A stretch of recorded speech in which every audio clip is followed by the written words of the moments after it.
Arvind borrowed a sum of rupees 8,000 from Akash at 7% per annum. Find the interest and amount. இப்போ நமக்கு என்னென்ன datas கொடுத்துருக்காங்க அப்படின்னு நம்ம எழுதிக்கலாம். பிரின்சிபல் அமௌண்ட் எவ்வளவு கொடுத்துருக்காங்க? rupees 8,000 கொடுத்துருக்காங்க.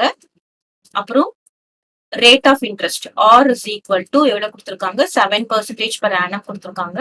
அப்புறம் find the interest and amount paid at the end of 2 years. அப்போ number of years n time is equal to என்ன அப்படின்னு பார்த்தோம்னா 2 years. இப்போ நம்ம என்ன கண்டுபிடிக்கணும்? இன்ட்ரெஸ்ட் கண்டுபிடிக்கணும். இன்ட்ரெஸ்ட் கண்டுபிடிக்கிறதுக்கு ஃபார்முலா என்னது? I is equal to PNR divided by 100. அதுக்கப்புறம் என்ன சொல்லியிருக்காங்க? அமௌண்ட் கண்டுபிடிக்கிறதுக்கு என்ன ஃபார்முலா?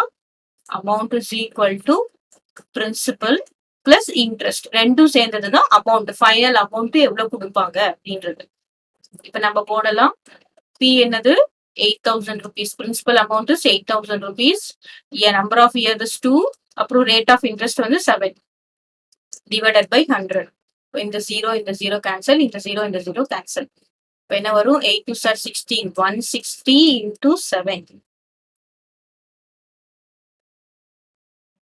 என்ன வரும் பார்க்கலாம்? 0 6 7s are 42. Remainder 4 1 7 is 7 11. So one answer வரும் 1,120 rupees is interest. இப்போ நமக்கு என்ன சொல்லியிருக்காங்க? அமௌண்ட் கால்குலேட் பண்ண சொல்லியிருக்காங்க.